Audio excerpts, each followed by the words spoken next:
I've been with my current boyfriend for about 3 years now. To preface, I should admit something important. I'm a very needy person. I struggle with severe borderline personality disorder, complex PTSD, and a long trail of childhood trauma that has always affected my ability to feel safe in intimacy. I've been brutally open about all of this with him. He knew before we even started dating. He even suspects that he has a light form of BPD himself, though he's never been diagnosed. As for him, he's always been a rather lonely person. He doesn't hang out with many people. He doesn't have a wide circle of friends. He's dated only one person before me. In a way, that made me feel special, like I was chosen to fill a gap in his life. From the beginning of our relationship, we never missed a single day of talking. Every day we played games, shared videos, watched shows, or just stayed online together. It was like our lives were intertwined minute by minute. For a while, it was comforting. I needed that closeness, that constant tether, and he provided it without hesitation. But about a year ago, something in me shifted. It wasn't that I was losing interest in him or wanted to pull away emotionally. I just started to feel a strange kind of contentment. I no longer felt the urgent need to be doing things with him every single moment. At the same time, I was beginning my 4-year degree at school. That was a big step, something I knew would demand my time and focus. Naturally, I started to put more energy into my studies. I still talked to him constantly, basically every minute of the day. But while we talked, I was also busy with schoolwork. For me, that balance felt fine. I thought, I'm still here, still connected. This should be enough. But for him, it wasn't. He didn't take the change well at all. He grew depressed, restless, constantly questioning me, wondering if I was pulling away. I was hurt to see him like that. I wanted to ease his fears, but no matter how much I reassured him, he still seemed unsatisfied. I tried to be better, to stretch myself thin, but I simply couldn't go back to being that girl who was glued to him every waking moment. I was busy, I was growing, and I thought he would understand. Instead, it created a wedge. Fast forward almost a year of this uneasy balance, and then came the shock that shattered everything. I discovered he was cheating on me. And not in some vague, ambiguous way. The person he was cheating with actually reached out to me directly. She messaged me out of the blue and confessed. She said she felt guilty and couldn't hide it from me anymore. In that moment, my entire world fell apart.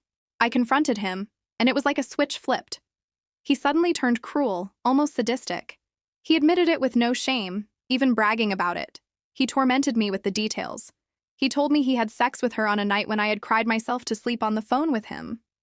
He described how peaceful his sleep was that night, how she fulfilled him in ways I didn't, and how I was getting what I deserved. The month that followed was one of the darkest of my life. I could barely function. I was drowning in panic attacks, unable to eat, unable to sleep, yet clinging desperately to him because I couldn't bear the thought of losing him. My attachment issues had me hooked like a prisoner. I begged him not to leave me, no matter what. And in a twisted display of control, he agreed to stay with me, but only on the condition that I let him continue having sex with her whenever he pleased. Both of them belittled me when I objected. They mocked me. They told me I was pathetic, that I was the one who needed serious help. I felt humiliated, worthless. Yet I stayed. I was so terrified of abandonment that I endured the torture. That month was a nightmare. Every day I cried until my chest hurt.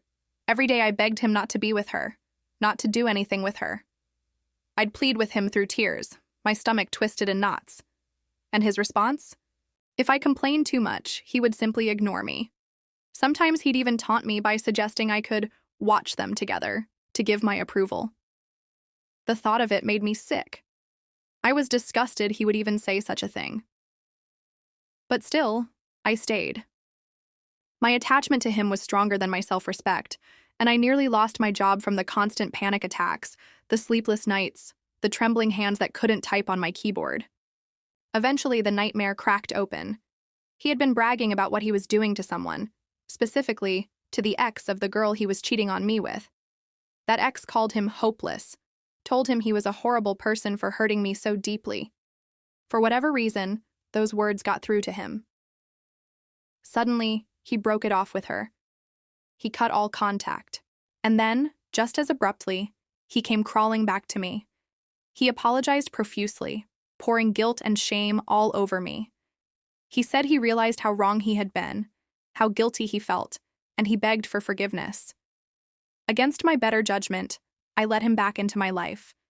It's been a few months since then. On the surface, things look steadier. He's been loyal now, at least in action. But I can't shake the emptiness inside me. The trust is gone. I live with constant panic attacks, still haunted by memories of what he did. I've since started taking a cocktail of medications just to stabilize my mental health, just to keep myself from breaking down completely. Yet even now, when I tell him how poorly I feel, when I admit how hard it is for me to heal, he gets mad. He grows defensive, frustrated that I won't let it go. He doesn't seem to understand that wounds like these don't close so easily. And now today, the most recent blow. I discovered that he had secretly been talking to her again. He said it was to cope with his depression, as though that excuses the betrayal. I'm furious. I confronted him, told him plainly that if he tries to reconcile with her, I'm leaving for good this time. But he won't make up his mind. He lingers in uncertainty, caught between me and the very person who helped destroy us. Feel broken. I feel trapped between my own fear of being alone and the reality that staying with him is destroying me. I don't know how many more pieces of myself I can lose before there's nothing left. All I know is that I can't survive another round of this cycle. And yet, here I am, waiting for him to decide between me and her, when in truth, I should be the one deciding to walk away. But my heart won't let go, even when my mind knows I must.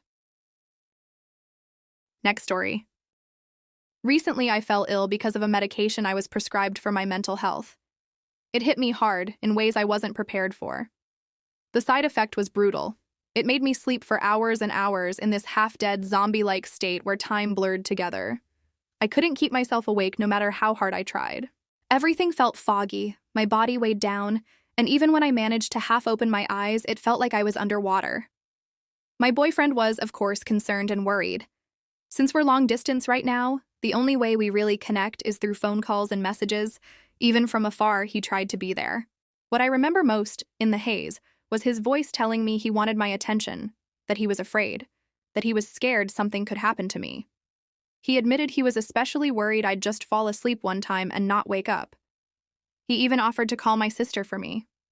He tried to reassure me, repeating that I would get through this, that I could do it, that I'd be okay. We've been dating since March, but we first met last December. And throughout this whole relationship, one thing has stayed the same. Whenever a conflict or misunderstanding comes up, my first instinct is to pull away, to break up. Even before we officially got together, I tried to warn him. I told him about my mental illnesses, about the chronic illnesses I live with every day, about the reality of my life and what it might mean for someone involved with me. I didn't want to sugarcoat it. I wanted him to have the full picture, to know that it wouldn't always be easy or light. Later, he confessed that at the time, he thought I was just trying to push him away. He thought I was testing him. But the truth is, I wasn't. I was genuinely trying to be honest, trying to give him a chance to decide if he really wanted to sign up for what my life is like. Fast forward to now. I feel a little better physically, though the medication still lingers in my body. But emotionally, I find myself in this confusing place. Part of me wants to disconnect completely from my boyfriend. I don't feel like engaging with him, even though he checks in on me, even though he asks how I am. He apologizes if he's being nosy, tells me he's worried, and then shifts into talking about his own day. He'll say he wishes he knew how to help, that he doesn't know what to do. On the surface, it should be comforting. But in the moment, it doesn't feel good. It doesn't land the way I need it to. So I started avoiding him, avoiding his calls, delaying my replies. Of course he notices. He can tell something is wrong. And then I feel guilty, because I know he's also worried about my health. The irony is that not too long ago, our roles were reversed. He was the one who was sick, in pain, scared. I remember the way he would message me constantly, call me, tell me how bad it was, and ask for help. He would sometimes say he felt like he was dying, which terrified me. I had school and classes and so many other responsibilities, and I didn't know how to handle it. I felt overwhelmed and cornered, and in my frustration, I'd tell him things like, "You're not going to die from a stomachache." I thought he was being overly dramatic. And back then, I tried to comfort him the same way he comforts me now, telling him he'd get through it, that he was strong, that I believed in him. Now, being on the receiving end of those same words, I understand why it didn't soothe him. It sounds distant, like we're tossing empty encouragements back and forth without really reaching each other. What worries me the most, though, is that when I'm sick and vulnerable, my mind drifts somewhere else. Instead of wanting my boyfriend near me, I find myself missing someone else. An ex-situationship. A girl I once had strong feelings for. I catch myself imagining scenarios with her, remembering how she was able to pick up instantly when something was wrong with me. She had this uncanny ability to sense when I wasn't okay, even when I didn't say it outright, and she knew how to comfort me in the exact way I needed. That memory contrasts so sharply with my current situation, where with my boyfriend it feels like we're both just tossing the ball back and forth, saying the right words, but not really connecting. There was one moment that stands out. I tried to call him when I wasn't doing well, when I felt like I was unraveling a little. I was being weird, almost losing it.